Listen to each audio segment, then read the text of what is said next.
இன்றே டவுன்லோட் செய்து உங்கள் ஃபேவரட் ஷோக்களை என்ஜாய் பண்ணுங்க. இது உங்க பெரியப்பா சம்பந்தப்பட்ட கேஸ் போட்டோ தான். நீங்க கோர்ட்டுக்கு தானே போறீங்க. இது இன்ஸ்பெக்டர் கொடுத்துறீங்களா? வாங்கிக்க, கொடுத்துடலாம். வாங்க. கொடுங்க சார். வா, நம்ம போலாம்.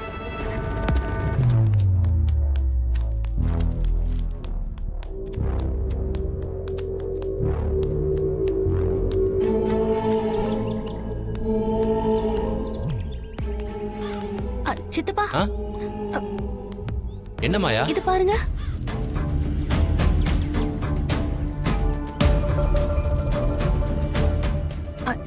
சித்தப்பா, அந்த பிரேஸ்லெட் பக்கத்துல பாருங்க.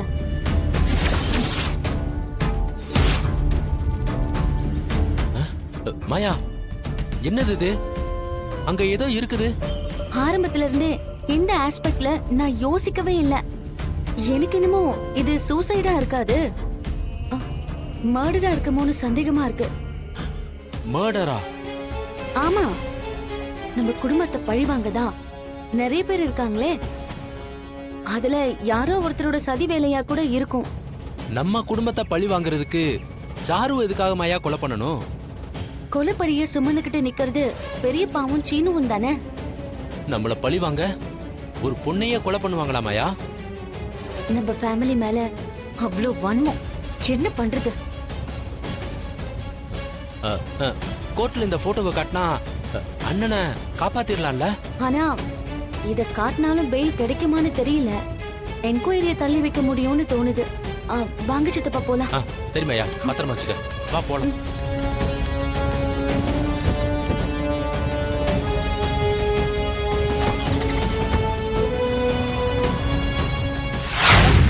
சரிமா, அப்ப வா, நம்மளும் உள்ள போலாம். மாயா எங்க?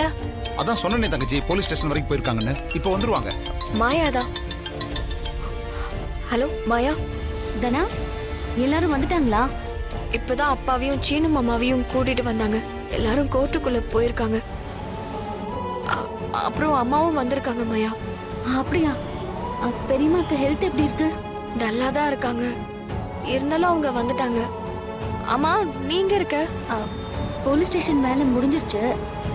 நாங்க கோர்ட்டுக்கு தான் வந்துட்டு இருக்கோம். இங்க ஒரே டிராபிக்கா இருக்கு. எப்படியும் வந்துருவோம் தானா? சரி, சீக்கிரம் வாங்க. சரி, நீங்க உள்ள போங்க, நாங்க வந்துடுறோம்.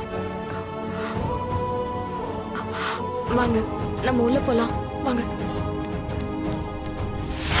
மாமா, நம்ம லாயர் யாரு மாமா?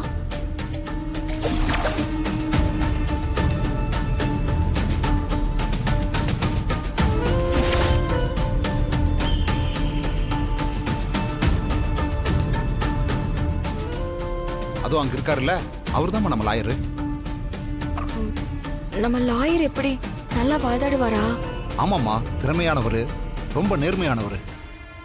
இது வரைக்கும் அவர் ஆஜரான எந்த கேஸ்லயும் தோத்ததே கிடையாதாம்.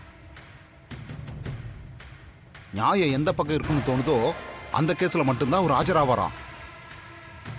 அம்மாடி, நம்ம பக்கம் நியாயம் இருக்கு. அதனால மச்சானையும் சீனுவையும் இந்த கேஸ்ல இருந்து மீட்டுருவாருன்னு நான் நம்புறேன்.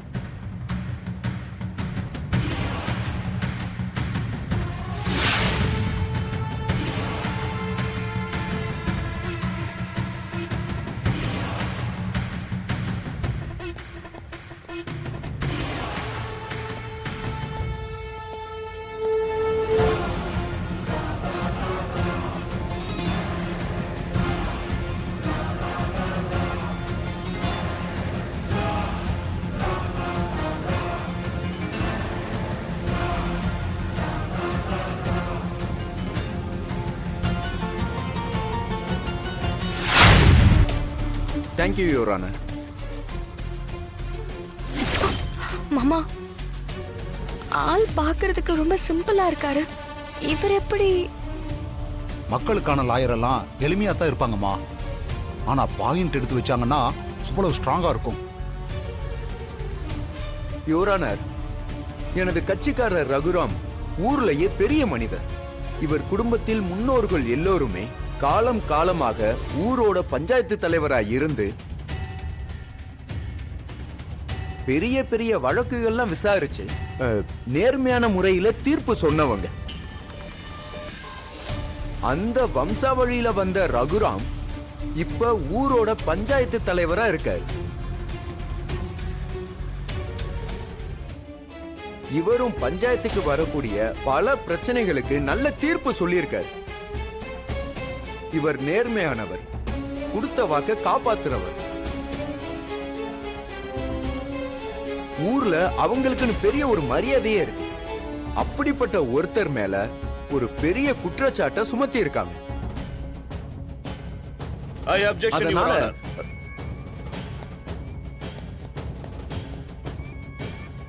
குற்றம் சுமத்தப்படல. தன் சாவுக்கு ரகுராமும் சீனுவும் தான் காரணம்னு சாரு தன் கைப்பட கடிதம் எழுதியிருக்காங்க. அந்த லெட்டரை சாரு தான் கைப்பட எழுதுனாங்கன்னு ஆதாரம் இருக்கா? அது சாருவோட கையெழுத்து தான். ஒருத்தரோட கையெழுத்து போல இன்னொருத்தர் எழுத முடியாதா என்ன? Objection your honour.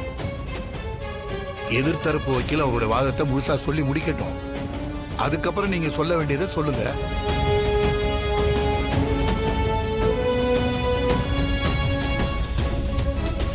அந்த பொண்ணோட மரணத்துக்கு பின்னால ஏதோ ஒரு சதி இருக்கணும். அவங்க எழுதினதா கொடுக்கப்பட்ட அந்த கடிதத்திலையும் ஒரு சந்தேகம் இருக்கு. இந்த கோணத்துல போலீஸ் விசாரிக்க அவங்களுக்கு கோர்ட் உத்தரவிடணும்னு தாழ்மையுடன் கேட்டுக்கிறேன் your honour. Objection your honour.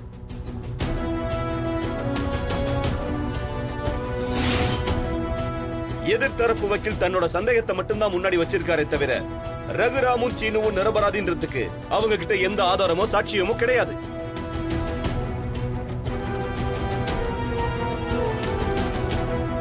Your honour, இன்னைக்கு நடக்கிறது இந்த வழக்கோட முதல் நாள் விசாரணை தான். அந்த இறந்த பொண்ணோட கையில இருந்த கடிதம் ஒரு ஆதாரமா உங்களுக்கு கிடைச்சிருக்கு.